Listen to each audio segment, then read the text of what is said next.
Welcome to Baz Travels. After driving 14,826 kilometers through 24 states and Washington, D.C., I've seen rocket launches to the Grand Canyon and Hoover Dam. I've explored Route 66, ghost towns, deserts, snow, and beaches on both coasts. From Vegas casinos to Alcatraz, the White House to Hollywood. Join me for a journey of the ordinary and the extraordinary. Loading destination. Simulation starting in 3, 2, 1.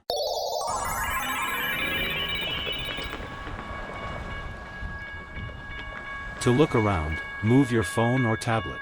Click and drag if on a computer or move your head if using a VR headset. Please like and subscribe. When Route 66 reached Flagstaff, it didn't slow the town down, it accelerated it.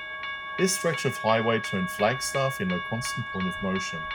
For drivers crossing northern Arizona, Flagstaff was relief. Cooler air, trees, a break from the long desert stretches, it became a natural stop even if only briefly. Businesses responded fast. Motels, diners, service stations, and roadside shops lined the route. Everything was built for people passing through, not settling in. Traffic never stopped. Families on long road trips mixed with freight haulers and military traffic. Flagstaff became familiar to millions of people who never stayed long enough to know it well. Route 66 shaped how the town faced the road. Commercial strips grew along the highway. The town orientated itself towards travelers, not inward. When Interstate 40 replaced the old route, that constant flow changed overnight. Flagstaff adapted, but the imprint of Route 66 never vanished. You can still trace it through the town. Old alignments, preserved buildings, and familiar roadside layouts remain. The road may no longer carry the traffic it once did, but its influence is everywhere. In Flagstaff, Route 66 wasn't about romance or rebellion.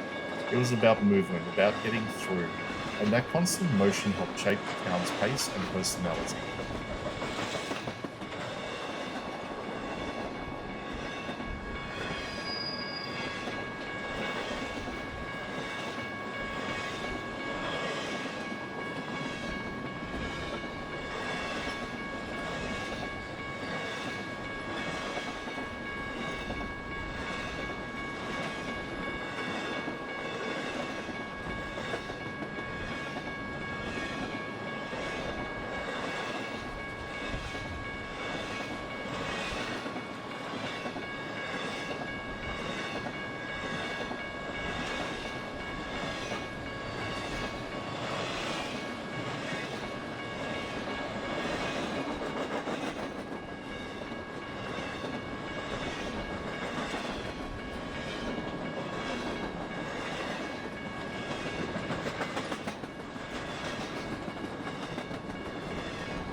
Simulation terminated. Please comment, like and subscribe.